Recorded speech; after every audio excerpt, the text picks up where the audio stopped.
Unidentified flying objects, UFOs.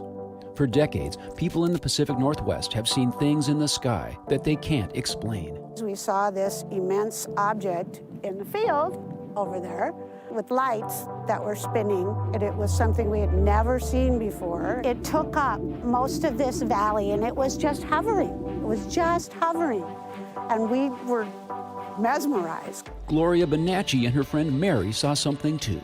We were walking along, and all of a sudden we looked up and there was an object. It seemed to come out of nowhere. And of course we were scared and we ducked down in some tall grass behind a fence line. It was football shaped, it had red lights. All of a sudden it went up and horizontally it went toward the high bluff, and it just kind of went below the bluff and then seemed to just go really fast and be gone. Susan and Gloria both live on Whidbey Island, not far from the Navy base. They don't know each other, but on separate occasions in the 1960s when they were kids, they say they saw something in the skies above the island that neither could identify. Whatever they saw, Whidbey Island resident and former NASA scientist Dick Haynes asked that you please not call them UFOs. It begs the question, unidentified flying object. We don't know they're objects yet, right? Do they fly? Well, some do and some don't, right? And they're certainly unidentified, so we like the U part. So we say the UAP is a better way of presenting this idea. It's aerial, and it's a phenomenon, and that's all we know. Haynes grew up near Seattle. He worked as a NASA scientist, and though he was skeptical about unidentified aerial phenomena, he eventually founded a group that collects anonymous reports from pilots. I heard these stories from pilots that just blew me away.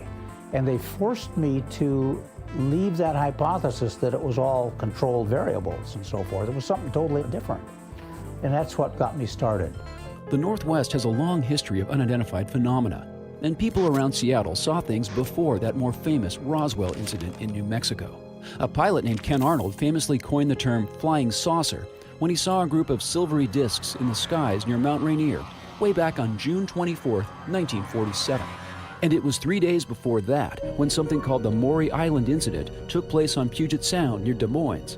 Steve Edmiston, along with Scott Schaefer, made a film about it.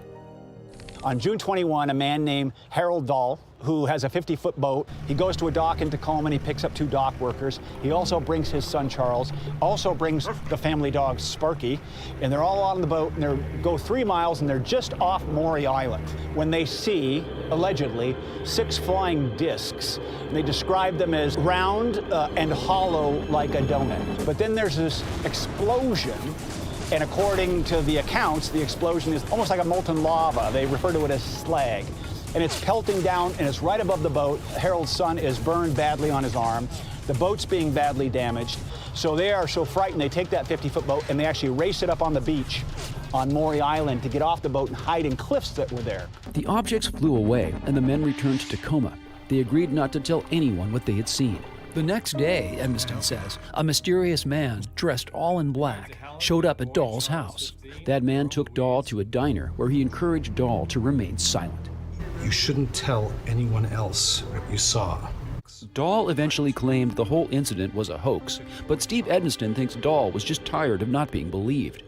What does Steve Edmiston believe? This is not something to dismiss as a hoax. It at least belongs over here. If nothing else, it belongs over here with the Roswells and the other great stories. Now to Burien, where the community has embraced the Maury Island incident and Steve and Scott's film, and created an annual celebration inspired by what happened.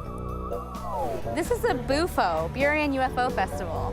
So anything can happen. Tonight in Burien, it's like aliens, everything.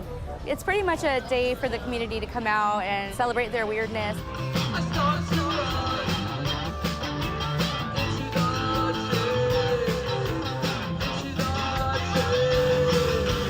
Well, I'm dressed up because I came to this show here before, a couple of years ago, and I love Burien. It's just one of my favorite little towns. Though she's dressed in a funny costume, does Lorraine believe in UAPs? I'm going to put it this way, I don't not believe. Okay, I would never not believe. Back on Whidbey Island, what does Gloria Bonacci believe?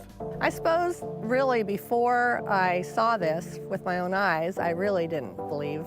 But after I saw that, you know, I kind of think there probably is things that we don't know about. Dick Haynes was one of the first people to take Gloria Bonacci and Susan Gonzalez seriously.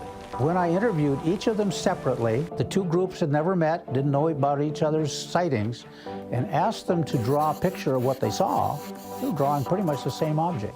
What does Susan Gonzalez believe?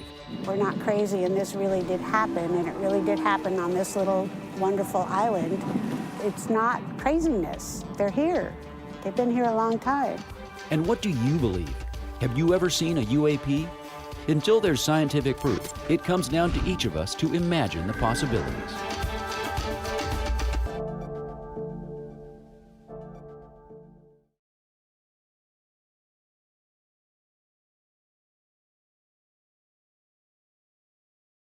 Watch City Stream Thursday nights at 7 on the Seattle channel, or get video on demand and podcasts anytime at seattlechannel.org.